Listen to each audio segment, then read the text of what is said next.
Okay, we're truly halfway through the year and I have to tell you which my favorite books of the year so far were. Just FYI, I am somebody who loved fantasy for about 2 decades and now recently has started reading romance, so it's like all over the place. We're kind of going on chronological order, but I did start my year with a reread of The Knight of the Seven Kingdoms by George R. R. Martin in preparation for the show coming up.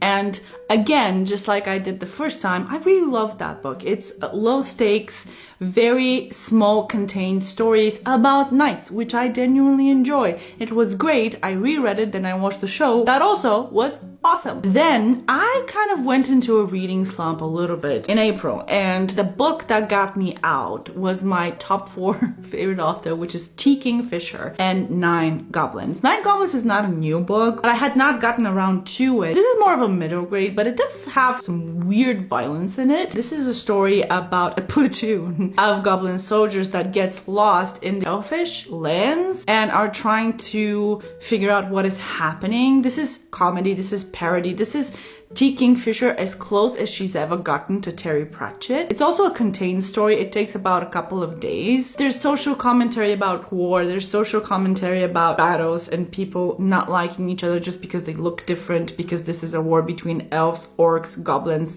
and humans. It was heartwarming to me. I like it. Then came the Psalm, how do you say this in English? Or The Wild, built by Becky Chambers. This is a relatively popular book. I've heard nothing but good things about it for years, and this year was the year for me to read it, and I can definitely see the hype. I read both short stories, which sometimes are published separately, sometimes they're published under The Monk and the Robot. Millennial Crisis in a solar punk future where the robots have decided they no longer want to do manual labor. They've rebelled. The humans led them without any wars, let them go into the wild and promised to never search for them again, promised to not bother them again.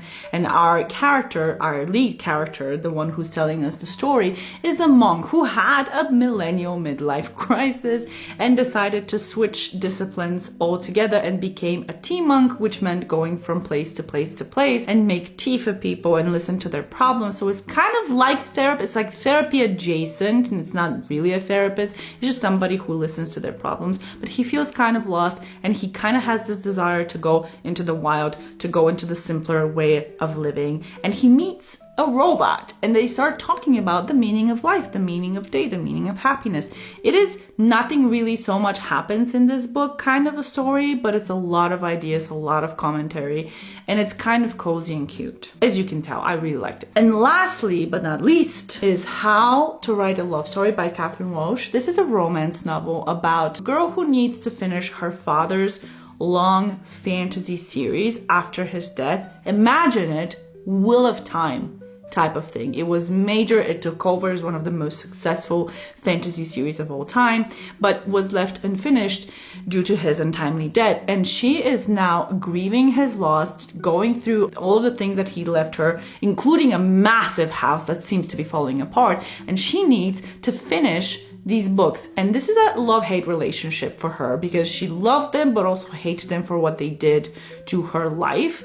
And he is her new editor. This is a dual perspective book, and I really enjoyed it. He has to go to Ireland because Catherine Walsh only seems to be writing Irish romances, which I genuinely enjoy. He needs to rail her in while also trying not to freak out, because he is the #1 fan of her father. So it's a really interesting story. I really loved their banter, the way that they talk to each other, which is banter, but also all of the characters and the setting. Everything in this book was just right. As opposed to the spice level, because this is the only book that had spice in it, I would say it's more like 2 to 3. It's not really that spicy. It's more about building the relationship, which I really, truly enjoyed. So I've been having kind of a good year, as you can tell, and I hope that this will be even better in the next half of the year.